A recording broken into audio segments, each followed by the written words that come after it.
ebandleni likaJesu isikhathi sokukhala. Inkosi ibona ukuthi uswazi elidedele sizwile, siyaphenduka, siyakhala. Uthi-ke kuverse 23 ngiyakunehlisela inkemba yempindiselo eyakuphindisela isivumelwano sami selibuthelwe emzini yenu. Ngiyakuthuma isifo phakathi kwenu ukuba ninikelwe esandleni sesitha. Ngiyathanda ukubuyela encwadini kaJona sesiphakathi nentshumayelo yethu ukuthi unani wena olele esikhathini esifana nalesi na. uJona-ke ngenxa yemali yakhe wayesegibela umkhumbi odulayo. Umkhumbi wawuthwele umnotho, umkhumbi wawuthwele izinto ezibalulekile. Kwasho ukuthi ungena la uhambe phambene noNkulunkulu.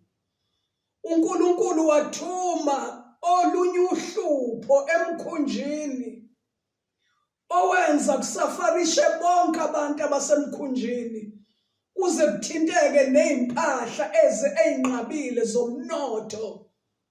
Kwasho ukuthi isivunguvungu sesingenile, isivunguvungu sikaJehova.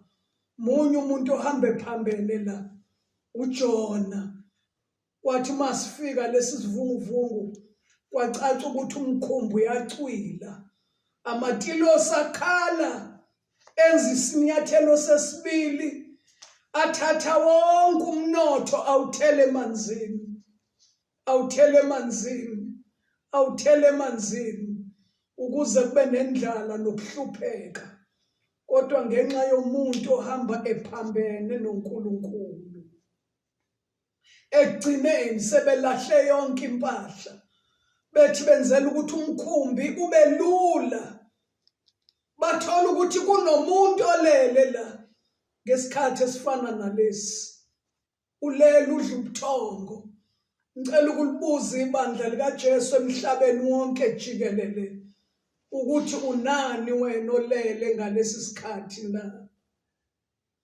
Vuka nawe ubiza uNkulunkulu wakho, ngoba isikhathi lesi sokubiza uNkulunkulu. Uma-ke izinkolo ziningi kodwa zonke zidinga ziye kuNkulunkulu. Ekugcineni kwakho konke noma uthandaza bani, finyelela manje kulo obehind lo muntu omthandazayo. AmaKristu athandaza uJesu, ngemuva kaJesu kukhona uNkulunkulu. Unani wena olele? Ubungembize uNkulunkulu wakho na? Ume namandla okusindisa, alisindise izwe liyashabalala. Unani wena olele? Fisa ukukubuza nawe ngale insuku eziwu-21 uhulumeni ayikhiphile.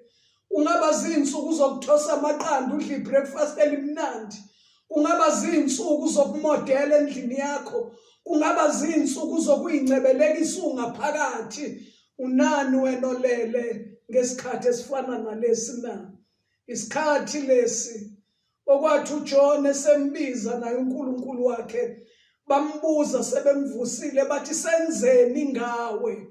Ngoba umuntu mayihambe phambene noNkulunkulu konakalelwa abantu abaningi, kulahlekelwa abantu abaningi ngenxa yomuntu oyedwa nje ohambe phambene noNkulunkulu. Uthi ngithatheni ningijikijele olwandle. Ayisamsebenzeli imali yakhe manje. Uthi ngiphonse nolwandle, umoya uzothula, ulaka selizophela phezu kwenu, mina ngijikijele nolwandle. Kanti uNkulunkulu unendlela esivunguvungwini. Usethuma inhlanzi enkulu ukuthi iyokhamisa. Nangu uJona uyehle emkhunjini. Mabethi nje bayamkhumbuza emanzini, yamnqaka inhlanzi. I-transport kaNkulunkulu yakhukhula naye 3 days 3 nights. Hamba naye manje ibheke eNinive lapho ethunywe khona, ngoba amatilosi akhala kuNkulunkulu. uNkulunkulu waveza isolution ukuthi kukhishwe lo muntu oxabene naye, aphonswe la emanzini.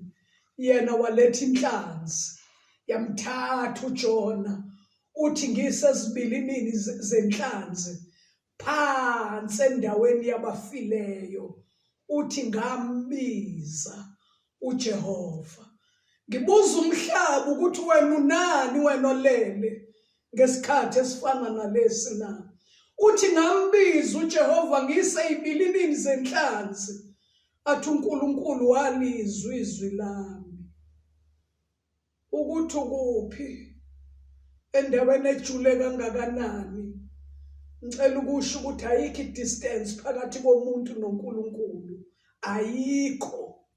La ukhona mbiza uNkulunkulu wakho, noma ucindezelekile lesikhathi sikufica ugula, kodwa mbiza uNkulunkulu. Lesikhathi ngenzeka ukuthi sikufica ucindezelwe imoya yobumnyama, kodwa libiza igama likaNkulunkulu wakho. Mbiza uJesu wena othemba kuye, ngoba bathemba kuye abajabi bafana nentaba yaseSiyoni engeke yazanyazanyiswa. Mbize uNkulunkulu wakho. Bengibuza nje ukuthi kulolu suku luka Good Friday unani wena oleleyo na?